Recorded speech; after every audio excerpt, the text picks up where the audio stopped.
coaching session.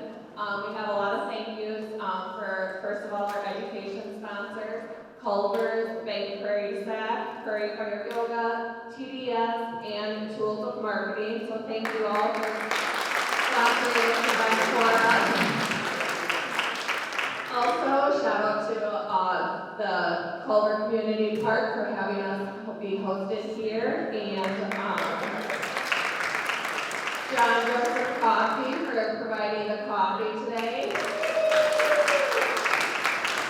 and Angela with Cordelia's Bakery with the cookies, so make sure you grab some of that as well. And then we would like to welcome Eric back again for our providing guidance to family, friends, and employees. So I'm going to let him take it over from here. Let's get a round of applause for Stephanie for putting this together. Thank you, Stephanie. All right, it is great to be back here, and we cannot thank our sponsors enough. Do I sound okay in the back? All right, if we need to adjust, let me know. If you are here in the room and you represent any one of these companies, if you could stand at this time. So our sponsors, if you could stand, and let's give another round of applause for our sponsors. Thank you so much. All right, my name is Eric Feinendagen, and it is great to be here. Everybody have a good summer? Right? Yes, it was very interesting for me. So a little bit about my summer. My family and I, we went to Toronto, Canada, and we did the tour of Toronto. And then if you've ever been to Niagara Falls, that'll look familiar to you. Anyone here been to the falls? Yeah, there you go.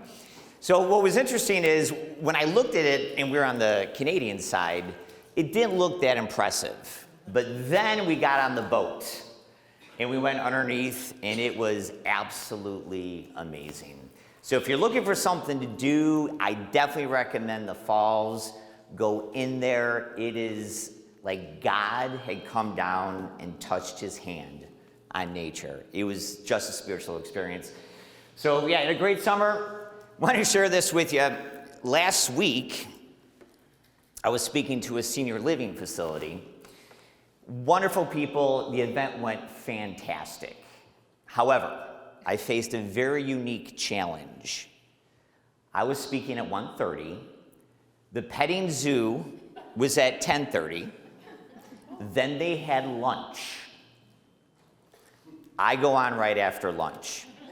Now, John, they don't have the kind of coffee at the senior living facility that we do here. The caffeine wore off right when I started, so this is me doing the chicken dance with them to keep them awake. So John, once again, I want to thank you for the coffee. And Angela, thank you for, Angela Cordelia's, thank you so much for the treats. All right, let's jump into it. Coffee comedy. I tried starting a day without coffee once. My court date is pending.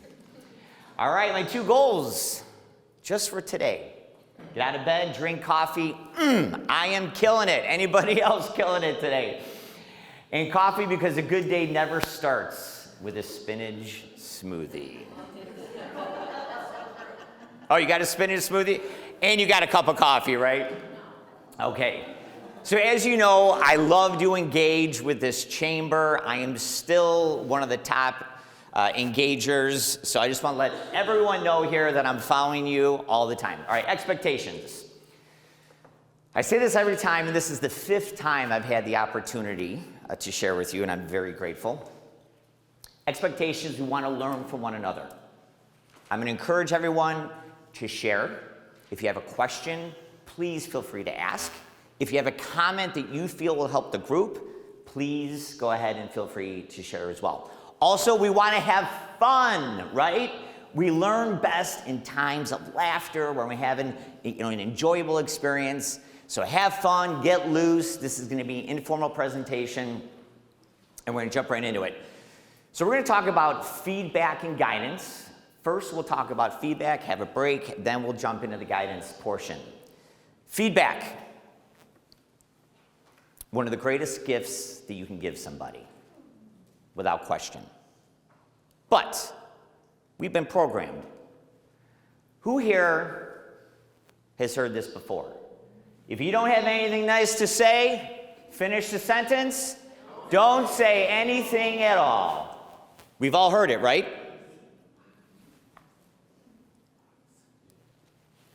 Now I'm going to test you. Who here thinks that's good advice? No right or wrong answer. No right or wrong answer. Okay, so we have a couple people think that's good advice. Who here thinks that's bad advice? Okay, and some people not sure. Now, if you're me, I think it's both. Depends on the situation. If you're talking about someone, that's gossip. Yes, that's bad. If you're talking to someone, as long as it's with care, compassion, and respect, as I mentioned, one of the greatest gifts that you can provide someone. The core of leadership is offering feedback. Feedback allows the people in your life, whether it's a personal relationship or a professional, your employees, it allows them to go further, faster. But let's dig a little bit deeper on that. And this is, if you've been in my other sessions, you know I love to give out lottery tickets for participation. Why? What are the reasons is feedback so important for lottery tickets? Yes. Yep. So change. Okay. Let's get a couple more. Yes, right there. Perfect. Outside perspective. We'll just put new perspective.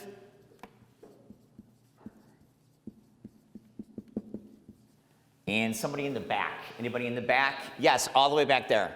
Improve on the process or whatever. There we go. Improved process.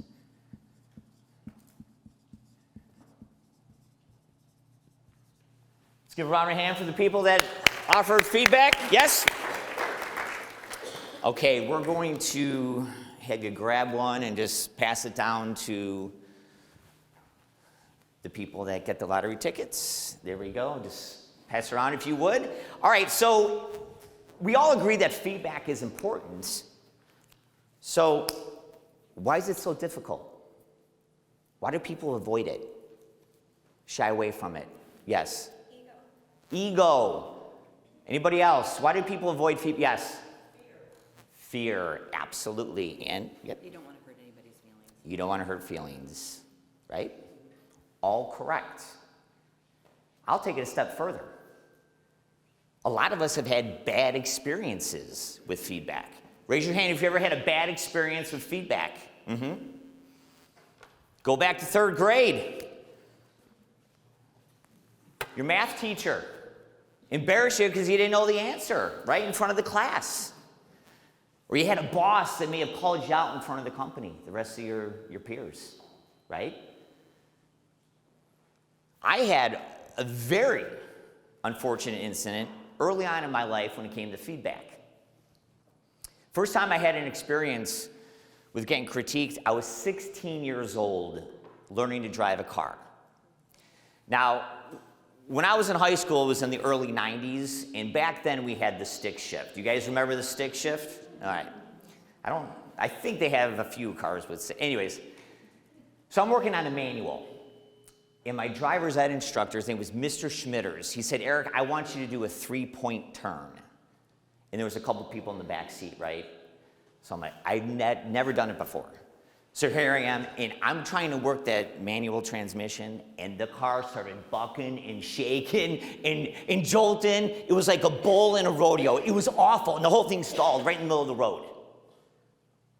So Mr. Schmitters, he turns to me and he says, Eric, that was brutal. And that's all I got to say about that. I was completely embarrassed. And anything else he had to say, I shut down. Ego. My ego had been bruised in front of my classmates. But Mr. Schmitters is not alone. Most people are not skilled at giving feedback. Studies have shown that employees, in surveys, they say that only 26% of employees feel that the feedback they receive, now 26%, the feedback is actually helpful or improves their performance. Now, why is that? It's because the feedback that we're offering people is not brain friendly.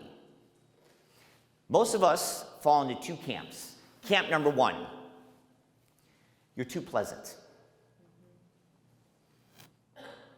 You don't get to the truth.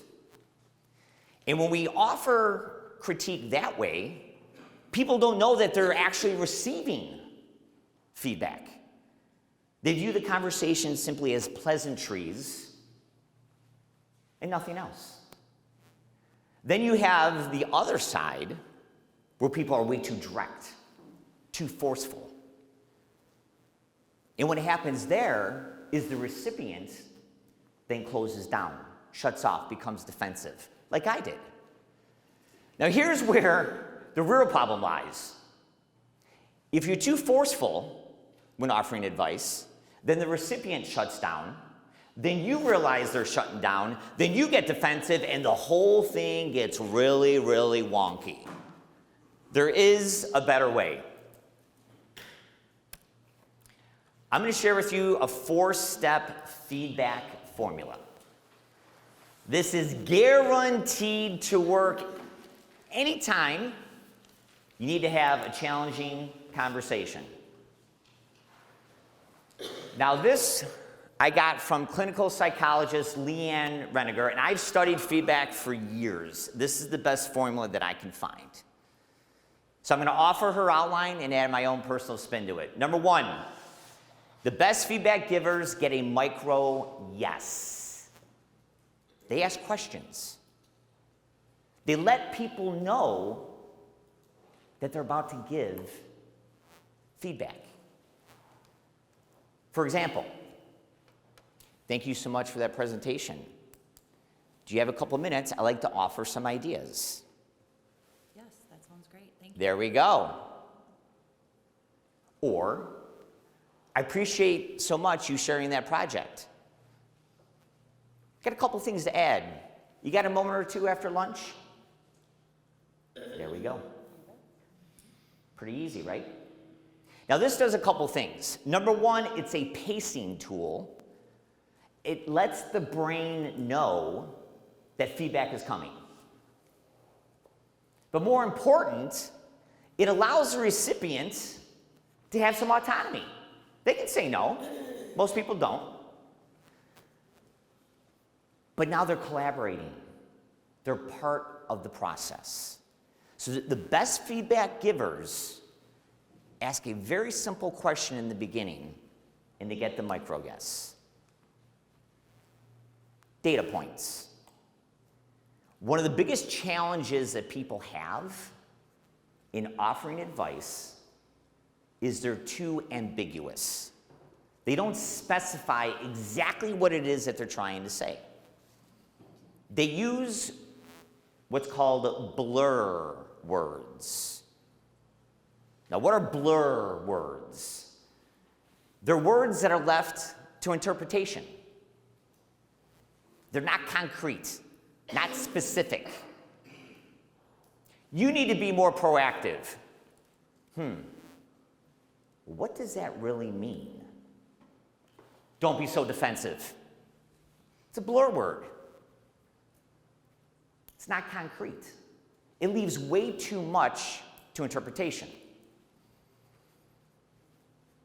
So the right way to do it would be, rather than saying you're not reliable, you could offer it this way. You had mentioned that you were going to give me the reports by 8 a.m. It's now 11. I have yet to receive it. Is that more specific? Is that a data point? Now, it doesn't always have to be a negative. You could offer this. Stephanie, I loved what you did up there in my introduction. Thank you. The fact that you had inflections at the end of your sentence really drew in the audience. Well done. So you see the difference? Rather than saying, hey, you did great. Well, great, blur word. Now I offered a data point, and she knew exactly what she did well, so she can repeat it the next time.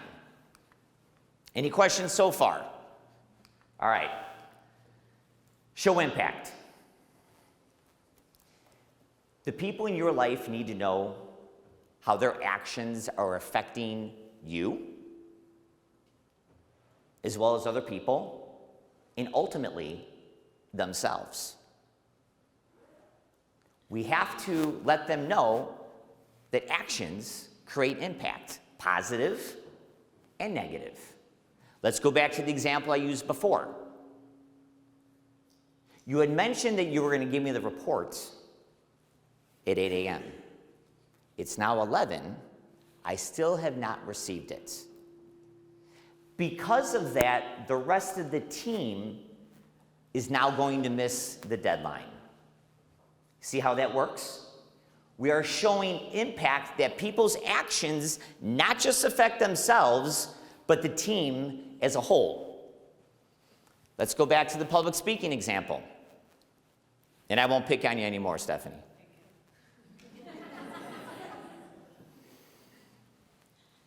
I love the way that you use stories in your presentation. It really helped me connect to the material and better understand quantum physics. Right? Okay. We're showing impact. Next. Now I used the question mark because question wouldn't fit on the slide. And not a question. What does that really mean? Here are my thoughts on this situation. What do you have to add? You're ending on a question. Here's the way I see things. Is there something else that you'd like to offer? Now, rather than simply compliance, it's collaboration. Now they're part of the feedback process. They're not subjugated to what it is that you have to say. They are now a co-creator in the entire feedback loop. Does that make sense? Now, since we're ending on a question, do we have any questions? All right. Now, as we know, yes.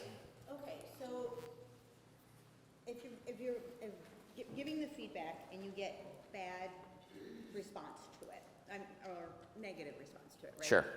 Is it inherently that you probably delivered it wrong? The fact that you got the negative feedback, is that like an indicator to you that you really messed this up in giving your feedback? Or is it sometimes just some people really suck at getting feedback?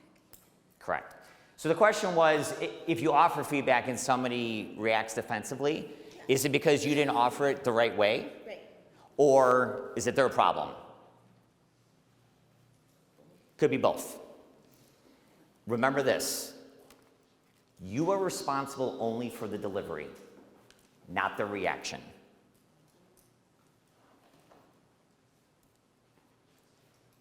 We're going to talk about receiving feedback. I'm as guilty as anybody else. I hate it. I'm learning to not hate it, right? Most people don't like to get feedback. But, as we're going to talk about right now, after this model, the more that we offer feedback and the more we receive it, the better we get at both offering it and getting it. It's a great question. Let's talk about this model, the SBI model.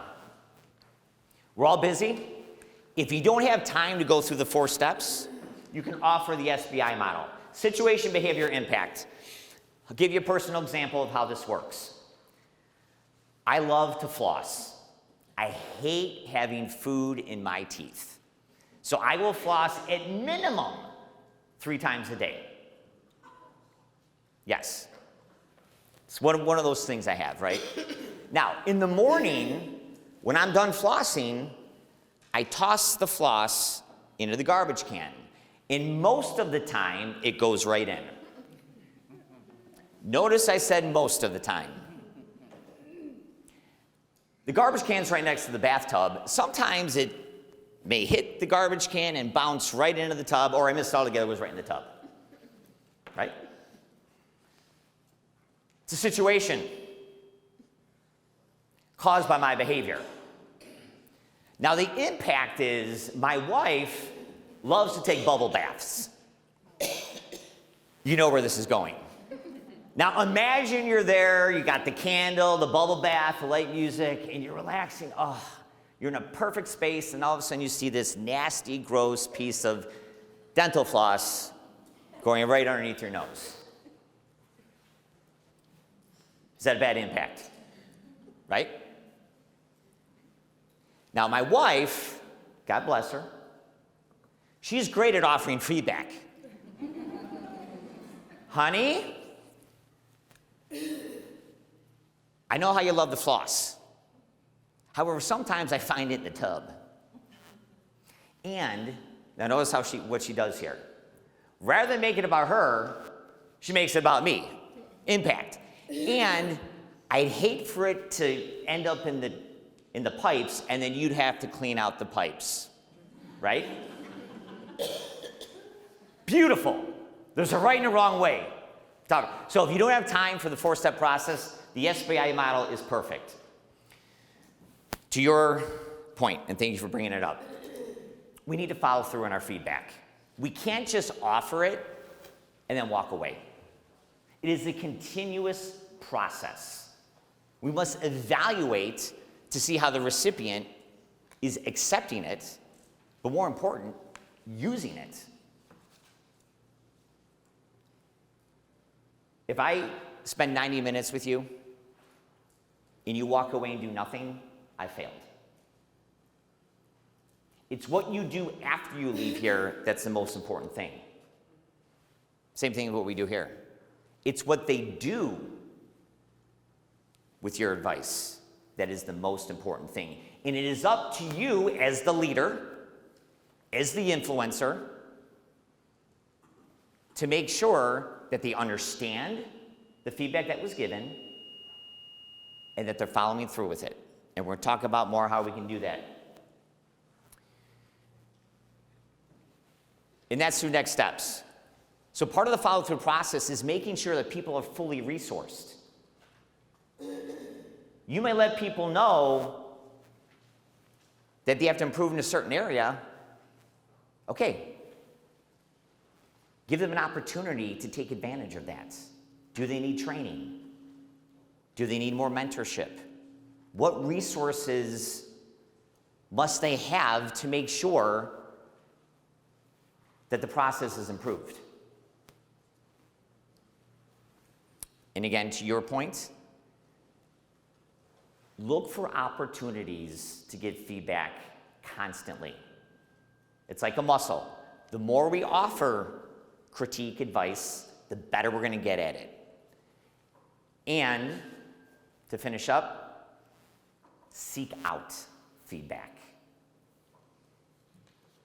Because you have to be able to receive it well in order to give it well.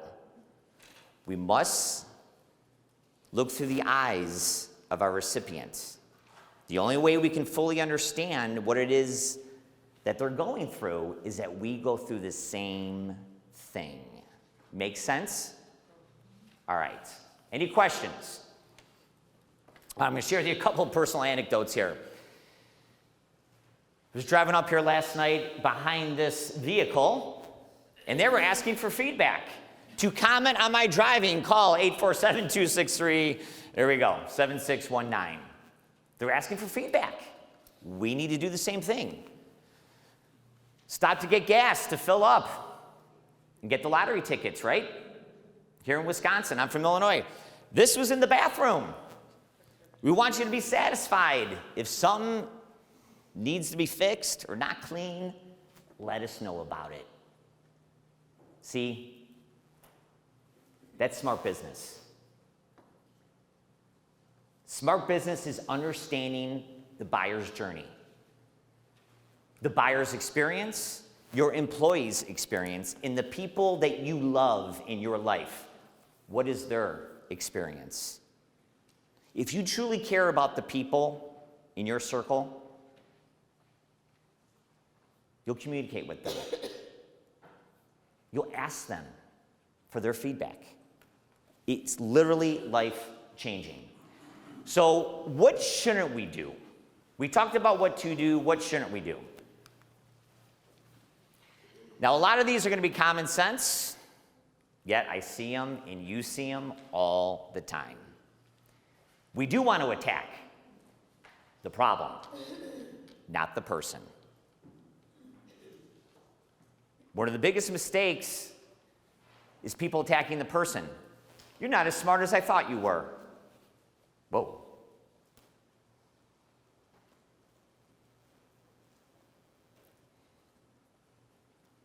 When we attack, a lot of times it'll come out with a you. You're irresponsible. You're lazy. You need to show up on time for work. Who automatically feels defensive? Just saying it makes me feel uncomfortable, right? You're attacking. I'm going to recommend you switch it. Switch it to an I statement. I noticed you're having a little bit of trouble with the report. Is there something I can do to help you? I statement. It's occurred to me that you're having trouble getting to work on time. Is there something at home that you might be dealing with? If so, how can I help? You know me too well. We're friends. We're friends. Does it make sense? Switch from a you statement to an I statement. Changes the whole conversation. Showing anger. I'm going to talk about sharing vulnerability. Here's my vulnerability. I'm an emotional person. Always have been. Sometimes that's good. Sometimes it's not so good. My daughter just turned 16. She got her driver's license. So now she's driving. Within less than a year, she's gotten in 2 accidents and a speeding ticket. Now, she's fine, but the most recent accident totaled the minivan. Done, gone. Guess where I'm going immediately when I leave here? Gotta buy a new car. Now, a week and a half ago, when I got the call that she was in yet another accident, do you think I was upset, angry, and emotional? Absolutely. What? You gotta be kidding me. 2 accidents and a speeding ticket in a year? What I wanted to say was, what is wrong with you? But I didn't.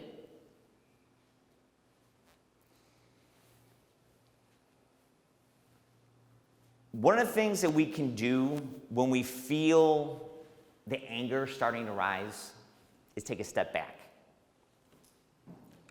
This will change your relationships. And it's energy management. Everything we do is energy. Do you ever walk in a room and somebody's agitated and annoyed and just in a bad mood, and then all of a sudden, you're now in a bad mood? You know what I'm talking about? What? What's that? They need a rage room. Yes, they do. They need a rage room. Absolutely. That's energy. You're absorbing their energy. Or vice versa. You walk in a room, someone's in a great mood, having an awesome time. All of a sudden, whoa, I feel pretty good, right? That's energy. When we offer feedback, it is critical that we manage our energy. Energy is a form of feedback. If you're feeling angry, upset, agitated, before you engage in a conversation with someone, take that step back, breathe, count to 5, count to 10, and ask yourself, am I offering good energy? This one thing has changed everything for me when it comes to my relationships. Because rather than attacking my daughter, Now I'm inquiring. Say that again. Rather than attacking, I'm inquiring. It's a big shift. Well, what happened? Are you okay?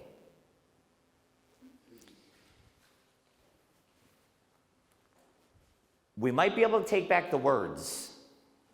We can never take back the hurt. That is how important it is to manage our energy. Next, comparing. Anyone ever been compared to somebody before?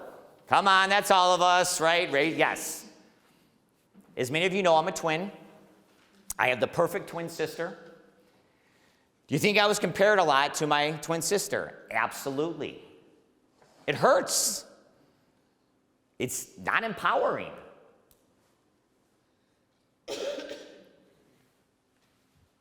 You need to be more like Jill. Your coworker does things a lot faster than you. Why can't you be more like him or her? Oof. It stings, doesn't it? We want to avoid comparing.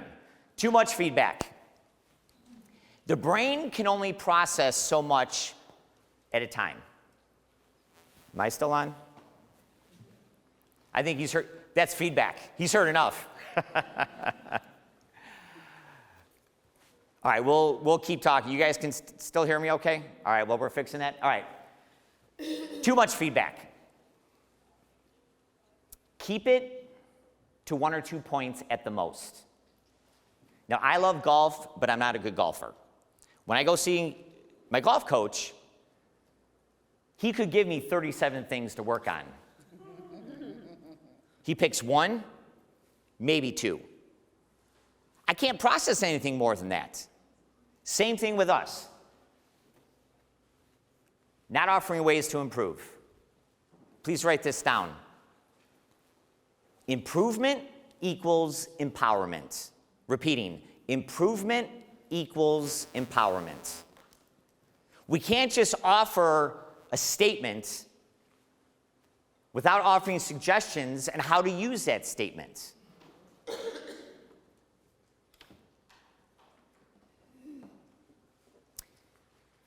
Some of you also know, in addition to me being a twin, I'm a 2-time finalist in the World Championship of Public Speaking. Back in 2015, on my journey, I worked with a lot of speaking coaches. Thank you. Some were great at giving me feedback, others not so much. I got a lot of feedback that said, hey, Eric, here's what I didn't like, but they gave me nothing to improve it. I went to see a guy named Old Bill. Now, Old Bill, he was the oracle. He's the person that other world champions went to go see, right?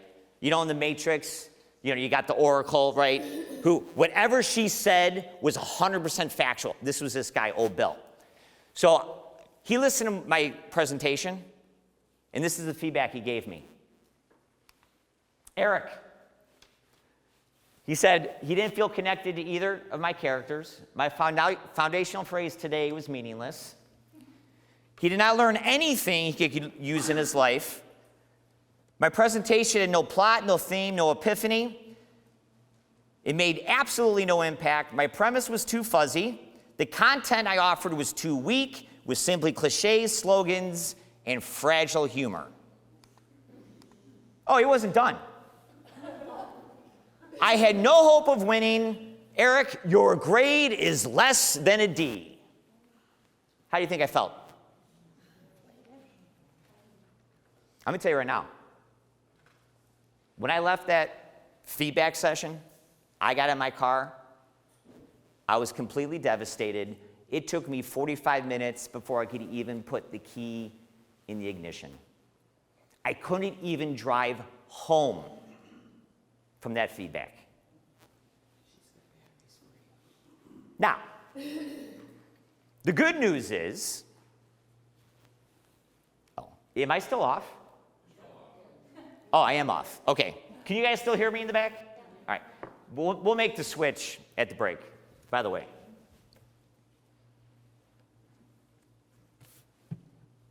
Okay, we're doing good.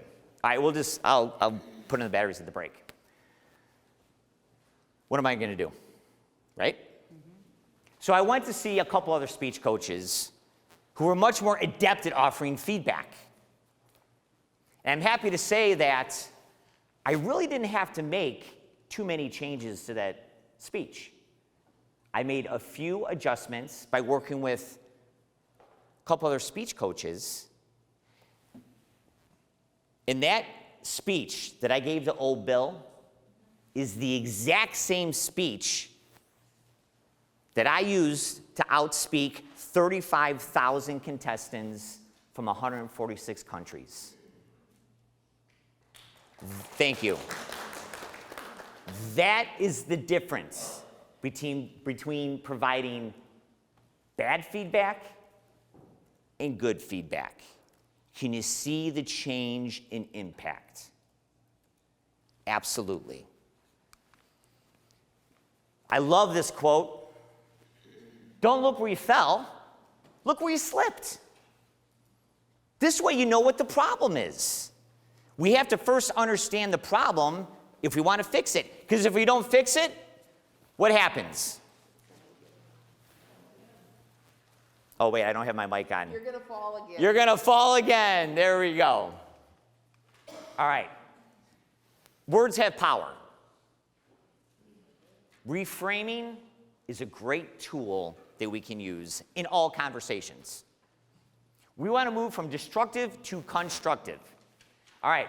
Now, this is in your playbook, so you can see it much better if you want to follow along in the playbook. But I'm going to go over a couple things here. Destructive comments. The emphasis is on the shortcomings and the faults. Constructive, we aim for improvement and growth. I'm going to go over one more. The focus, as I mentioned, when you're destructive, you don't offer any suggestions for improvement. Constructive, you offer positive and constructive opportunities to get better. I'm going to ask you to go and take a look at this tonight to get more of an in-depth understanding of how our words can have power. But let's take a look at it right now. I want you to see the difference in how our words can change the whole conversation. Destructive, your ideas won't work. Constructive, I see the potential. Let's discuss how we can refine it. You're always making mistakes. Notice we have, once again, the you. Now we're attacking. Everybody has challenges. Let's work together to see how we can improve. Ain't good enough. Great job. Let's collaborate to take it from good to great. Final one.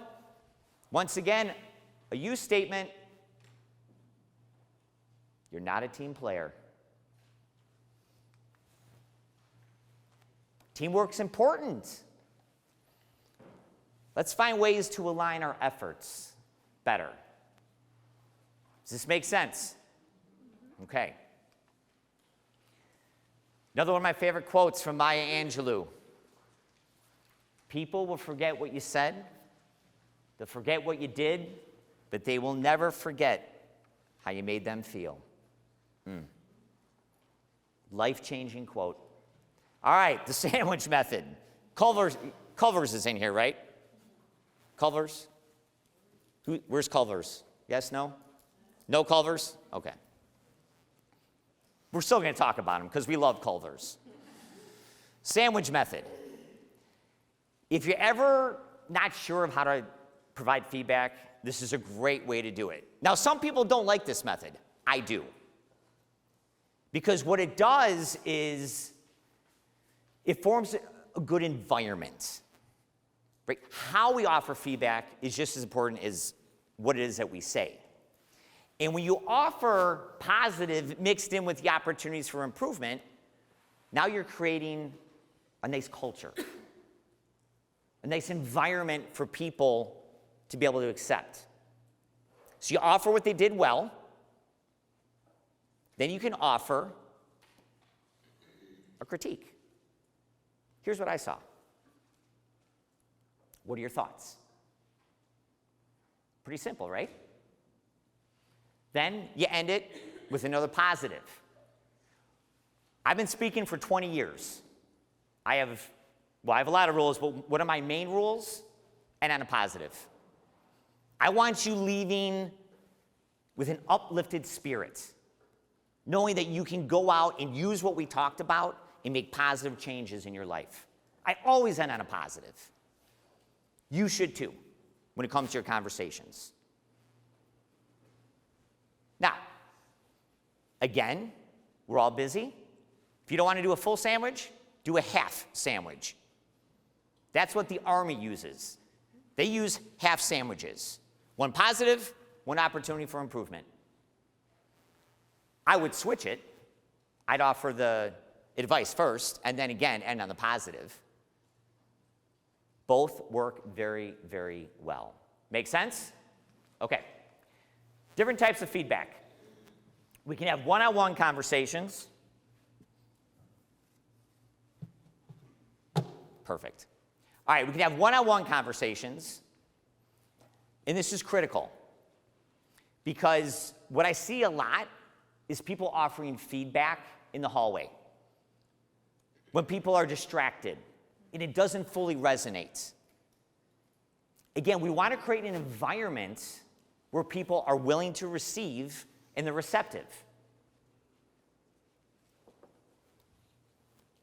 Can we have a cup of coffee? Just got a couple ideas I want to share with you. Perfect. Now, it's a conversation. People have a full understanding. And then if they need clarification, they have it. One-on-one conversations are critical. Other type, written feedback. One of my favorites. Why is written feedback so important? Because now people can go back to it and reference it.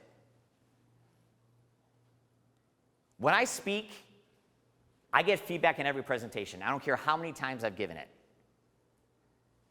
And I'm part of a professional speaking group, and we offer presentations, and I get feedback all the time. And they will write down, Eric, here's what I liked. Here's an opportunity for improvement. Awesome. I let that marinate. Then I go back to it when I have time. Whoa. And it has a whole different meaning. Written feedback.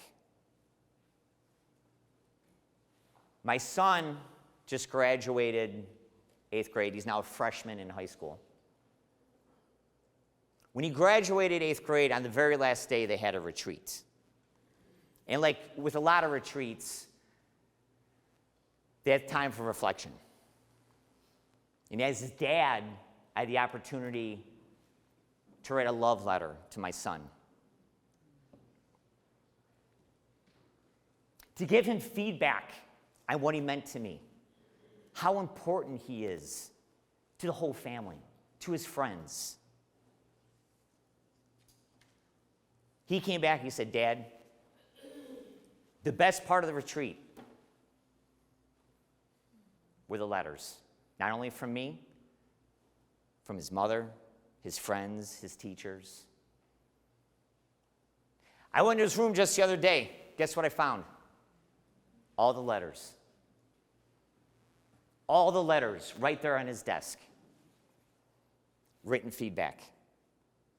There's power in the word. Yes? I have a file of 30 years worth of those encouragement notes. Absolutely. It's this big. Let's give a round of applause right there for sharing.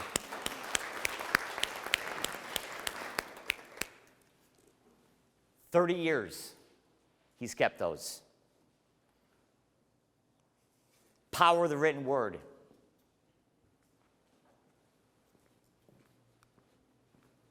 Regular check-ins. Life changes, we change. Situations change all the time. Who here has family meetings like I do? Anybody have family meetings on a regular basis? Yes. Back to my son, as some of you know, he was diagnosed with type 1 diabetes almost a year to this day. We got to have a lot of family meetings, right? because it takes a full team effort to manage his condition. Feedback. Ben, what's working? How can we help you? What's not working? What are your frustrations? Right? Regular check-ins for your employees, the people in your life, is critical. Love this one. How do you feel you did? What are your thoughts on your performance? No judging. I just want to know what you think. Role reversal. Put the power in the hands of your people. Let them lead the feedback discussion. You'll see a change in their entire aura, because now they're the creator of it. All right, feedback loop. Critical. We have an action. We offer feedback to it. Then we have to see if the person that we're offering feedback to is making the adjustment. Going back to my golf example, Eric, here's what we need to correct, right? Okay, so let me see your golf swing. Feedback is here's what we need to correct. Am I adjusting to it? Am I actually doing what my golf instructor is telling me to do? If not, we need to go back to square one. Then we analyze. Okay, here's the change to your golf swing. Now let's see how the ball flies, right? And in typical fashion, I'll forget what he said, go back to my bad old habits, and here we have to start the feedback loop again. It's a continuous process. Can you see how this can be of value in your life with the people that you are giving advice to? All right, back to your point. I love this. People who want to change. Not too many in that line. Oh, people who want change. Get in the back of the line. How many of us really want to change? Right? See, the problem is most of us, we'd rather be ruined by praise rather than saved by criticism. This is my 5th session with this marvelous, wonderful group. I got wonderful feedback from everybody after the first 4 sessions. Here's the feedback right here. Pretty good. A lot of great things, right? 96%. Eric's good stuff. I got some areas where I needed to improve. I kind of knew the areas that needed improvement, and you guys just solidified it, so thank you. I'll say this feedback, much better than the feedback I got when I was high school dating. I appreciate that. All right, so here's how we receive feedback, and then we'll take a quick break, okay? Sound good? All right. Perfect. Okay. Q-tip, quit taking it personal.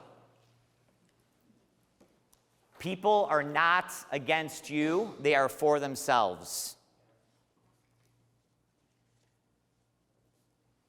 I refereed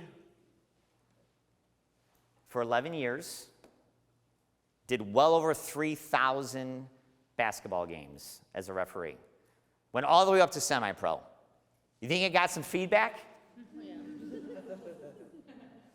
I got called 4-letter words, needed police escorts, had death threats.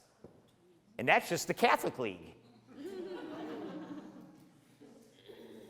I didn't take it personal. I knew what I was getting myself into. Preparation's key. Don't take it personal. Also, don't ignore it.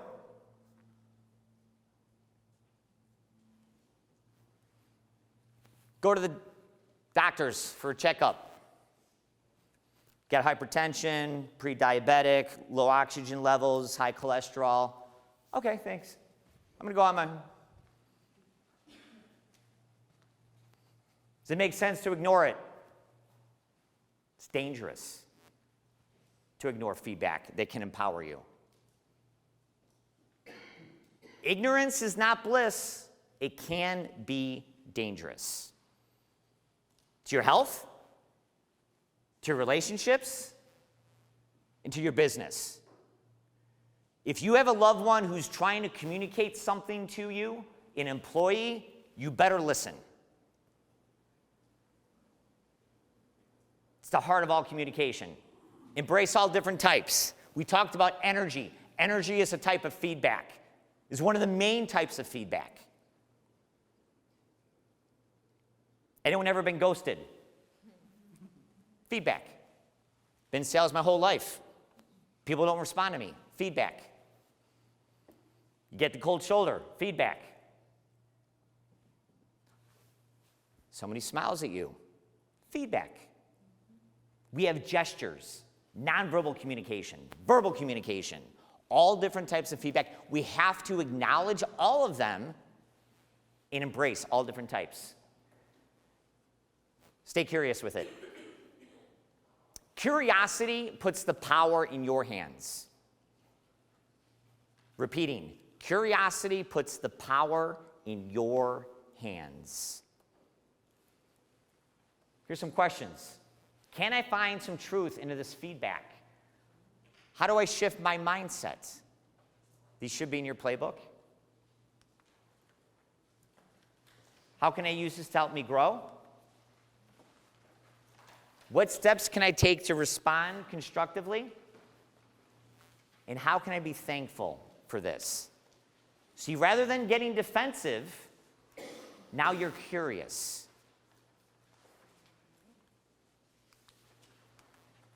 All right. So to finish up, reflect and act, maybe. Not all feedback is good feedback. Would you agree? Absolutely. If everyone's telling you the same thing, you probably want to listen to it. There's outliers in everything. But it's up to you.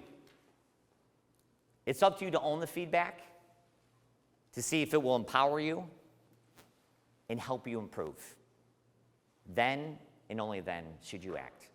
All right, we're going to take a quick 5-minute break. We'll start with guidance. Thank you so much. Welcome back. We're going to jump into guidance. We got about a half hour, about 25 minutes, so we're going to jump right into it. Okay, I'll get some feedback. Good first session? You guys learned something?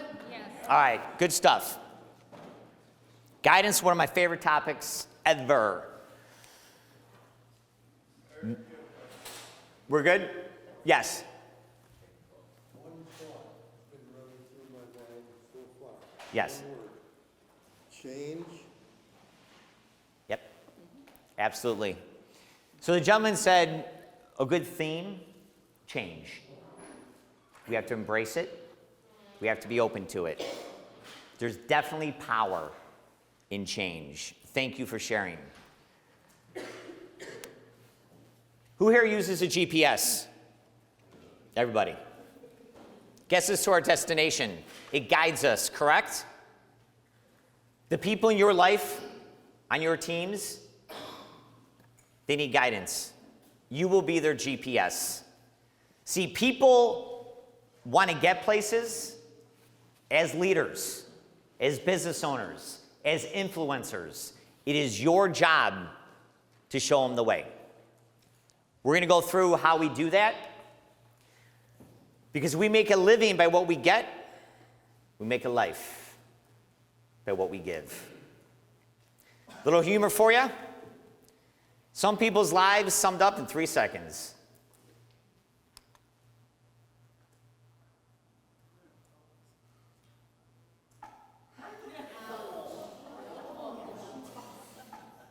We'll watch it a few times.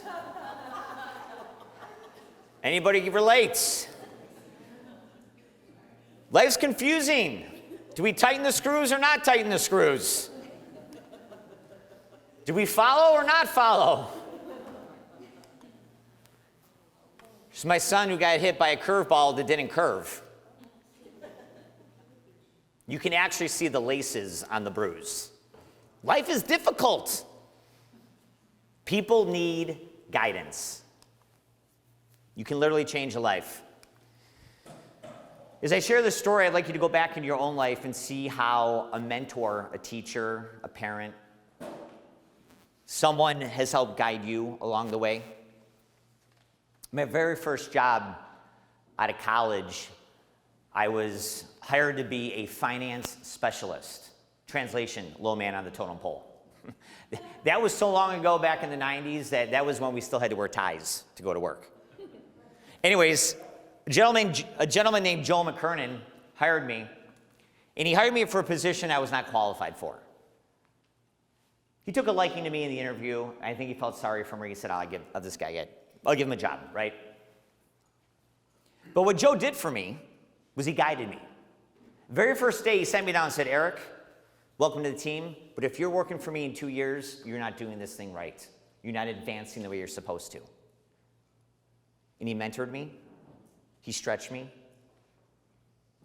He developed my skills. And I grew because of him. In almost 2 years to the day, he nominated me for a higher position. I got that position. In my final day working for Joe, I walked in, said 2 words. Thanks, Joe. Thank you for caring enough about me to develop me, to teach me, to guide me. It was over 30 years ago. I still talk about Joe. Why? He changed my life. You have the power to change people's lives.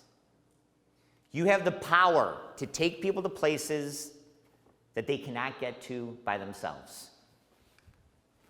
I'm going to give you the 4-step guidance formula. It's understanding others, it's mentoring them, it's believing in them, and navigating for them. Raise your hand if you think people are complicated.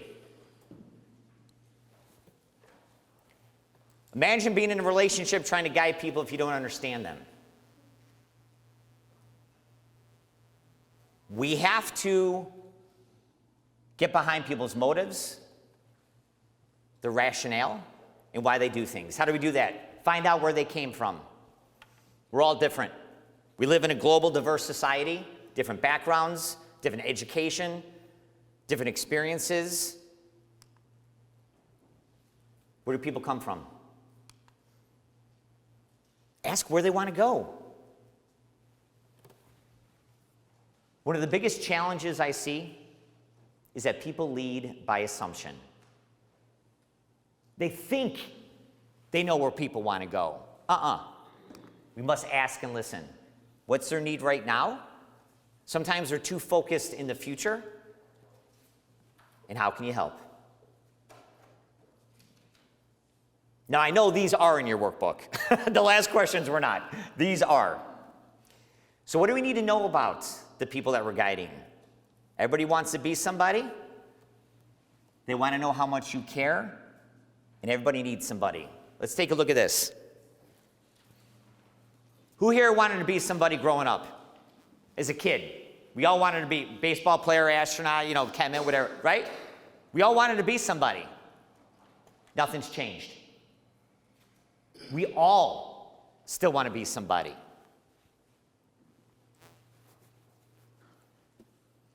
When I was in college, there's a guy that lived in my dorm. His name was Joel. Never went to class, never did his homework, slept in late, right? Finally, I said, Joel, why are you here? He said, I don't want to be here, but my dad wants me here. If I hang around long enough and get a degree, then they'll think I'm somebody. Hit me smack in the face. Taught me a very valuable lesson. The same was true. Give you another example. You're in a group picture. Where does your focus go once you see the picture? Correct. Maslow's hierarchy of needs. The more we go up this hierarchy, the more persuasion we're going to have with people.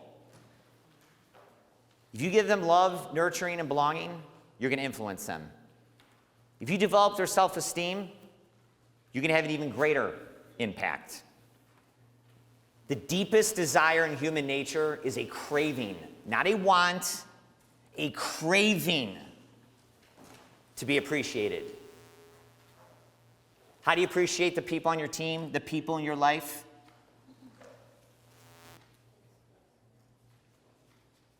Let them know there's somebody. People don't care how much you know until they know how much you care. We're going to do a quick exercise. Give me 1 second.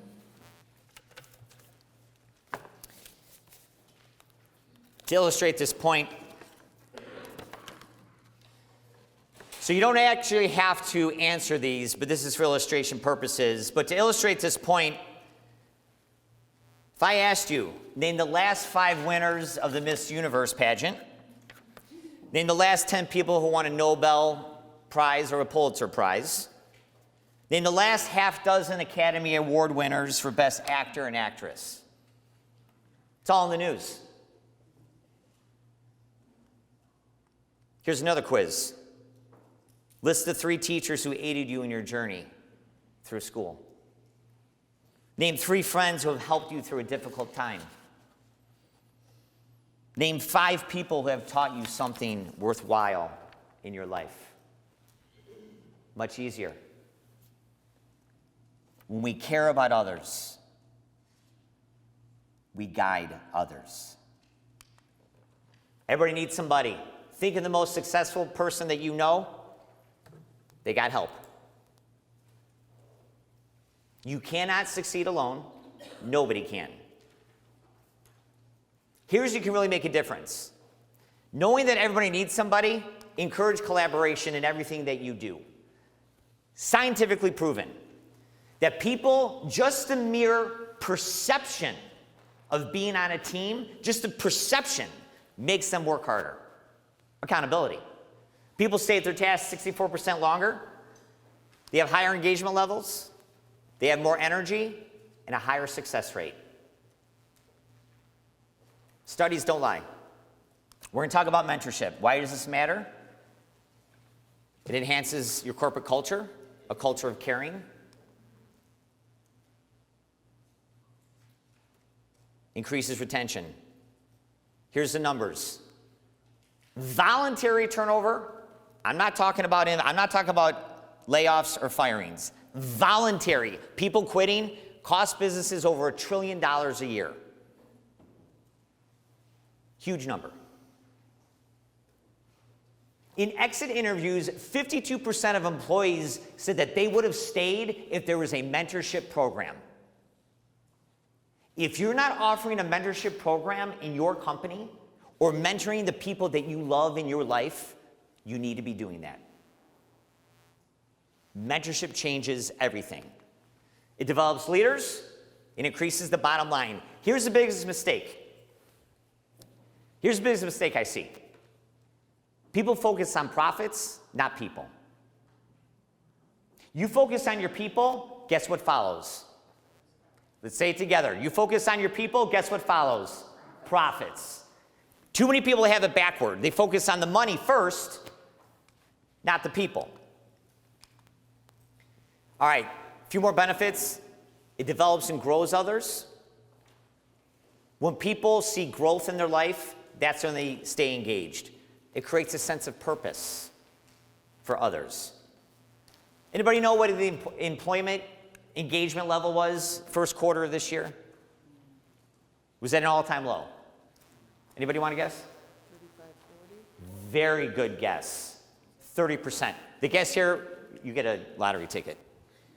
She guessed 35%. Even lower. Do I have any left? No, it's 30%. I'm trying to find my lottery tickets. No, I got them here. I got 2 left. I'll get you one. Make sure you see me afterward, okay? 30%. We mentor, we give them purpose. All right. If you don't take anything away from this presentation, take this away. It develops self-esteem. There's a gentleman named Bill Glass. He's devoted his whole life to working with prison inmates as they come out of incarceration to make sure they don't reoffend. And he found out something very significant when he was working with these inmates. when it comes to self-esteem or the lack of self-esteem. In conversations, he found out that 90% of inmates and the people that are incarcerated today, 90% were told at some point in their life by a superior, a boss, a loved one, someone of significance, they're going to put you in jail. Imagine what that does to somebody's self-esteem. That's the power of words and guidance. Nathaniel Brennan says, self-esteem, now get this, it is the most significant key in person's behavior. No factor is more decisive in people's performance, how they feel, than self-esteem.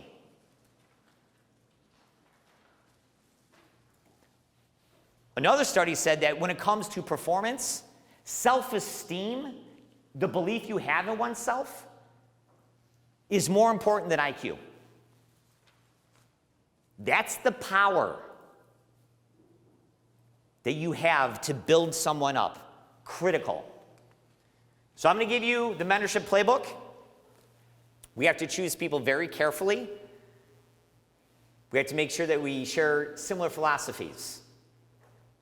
I don't care what side of the political spectrum you're on. Do they get along? No. Republicans and Democrats do not get along. Why? Different philosophies. Work with people you believe in. Another big mistake I see people have. People are usually not the problem. It's the task that they're doing that's the problem. We must evaluate and match people to the right task. And timing is everything. If people are going through a difficult situation in their lives, it may not be the right time to put them on a mentorship journey. You have to get to know your people, assess them. What do they know?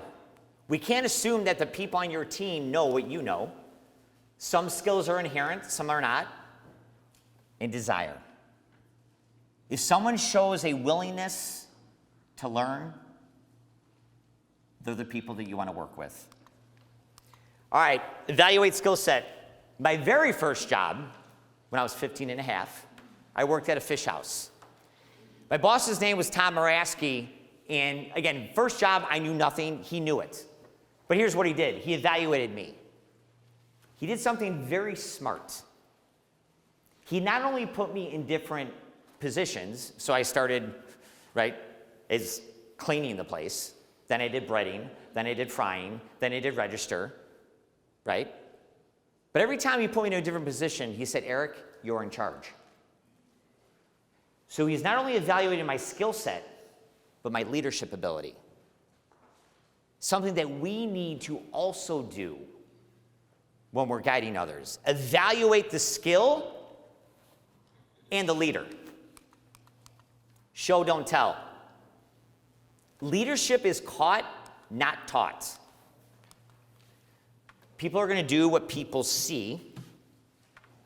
Illustrated by the story of the eagle. Love this story. It's a story of a boy who went up to the mountains of Colorado and he stole an eagle's egg. And he brought it back down to his farm and he put it in with the chickens. When the eaglet hatched, it did what it saw. It looked around and said, okay, I must be a chicken. So it pecked for feed like a chicken, clucked like a chicken, and acted like one. This went on for some time, and he grew much bigger. And then one day, he heard the cry of an actual eagle up above. And he saw that eagle swoop down and catch a field mouse and fly away. It was at that moment that the eagle knew in his heart that he wasn't a chicken, that he needed to fly, that he was capable of commanding the skies, reaching greater heights, and it spread its wings and flew. When it comes to the people in your life and on your team, We must show them how to fly. We must model the attitude and the work ethic that we want from them. Here's my daughter, my 16-year-old daughter. She wants to perform on Broadway. So we happened to be in New York last year, and I showed her. I said, okay, you want to be on Broadway? That's her and I standing in front of a Broadway stage in New York, waiting to see Hamilton. After seeing the talent level of a Broadway performance, do you think it opened her eyes? Do you think now she knows what she's getting herself into? Show. Don't tell. Offer encouragement, expect it, verbalize it, be a positive prophet, and reinforce it. We can't just tell someone, I love you one time. Regularly. Quick anecdote on the power of encouragement. Researchers did a study and they wanted to predict people's ability to endure pain. They had individuals take out their socks and shoes and stand in freezing, ice-cold buckets of water. As they observed these individuals, they noticed there was one factor that allowed certain people to withstand twice as much pain as others. I have one lottery ticket somewhere. When I find it, I'll give it to you. Who wants to guess what that was? Yes? Swearing! Great guess? No. They had someone right next to them offering words of encouragement, saying, yes, you can. You can do it. It's the power of encouragement. Please write this down. Encouragement is oxygen for the soul. We have to have conversations with people.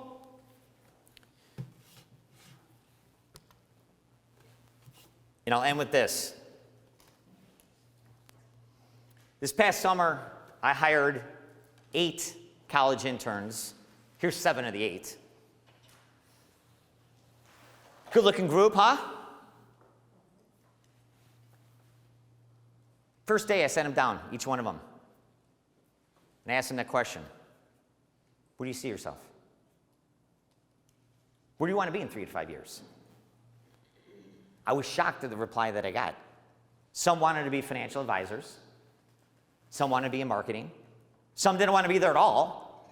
Their parents were forcing them to do it. Others are there because they needed college credit. Somebody wanted to do social media. All different answers.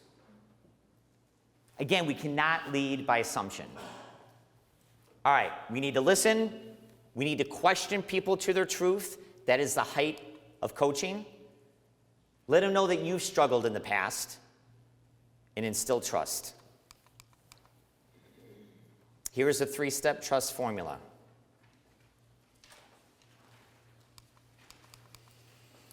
So I'm going to end on the power of belief, and I'm going to give you one more example.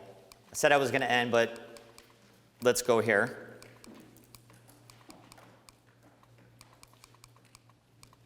Here we go. Okay. Take a look at that picture. Everybody got it? All right. Last story. So the woman in that picture decided to compete in the same contest I did. She wanted to become world champion of public speaking. Big goal. Here's the challenge. She'd never competed before. This is her first year. So I followed what we talked about. I said, okay, you have desire, you have a willingness to change. Since I've been there twice before on the world stage, I'll help you. We got other coaches to help her. My job was to manage her mindset. Belief. You can imagine someone competing for that kind of title first year out. You have some self-doubt. I kept instilling belief in her. Saying, great, you connected well on this, you can do it. We talked about encouragement. That was my job. We had other coaches to work on our delivery and content. Belief, self-esteem. She made it to the world stage, top 8 in the world, first attempt.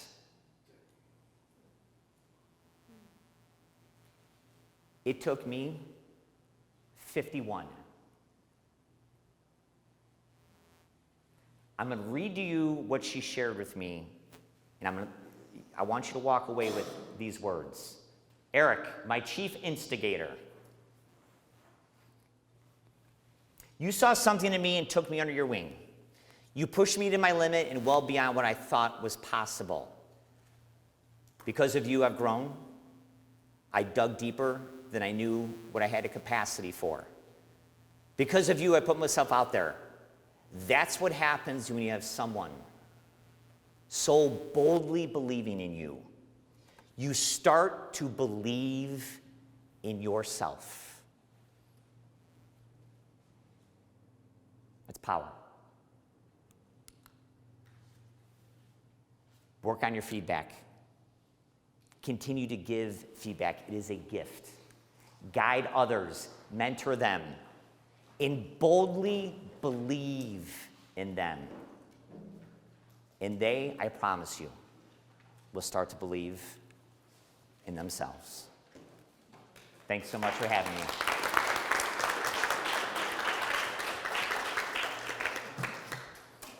One minute to spare. Thank you guys all for coming. Our next session with Eric is October 15th on presentation skills and persuasion. Can I say one thing? Yes. All right. The next session is my bread and butter. I will say this, if you want to be able to persuade, sell, communicate with power, you do not want to miss the next session. Grab everyone you know, be here, record it, I don't care, I will tell you this right now. What you're going to hear the next time out, and this is from 20 years of doing this, it'll be a game changer. So, Perfect. Well, make sure you join us. Thank you guys. all right, thank you everybody.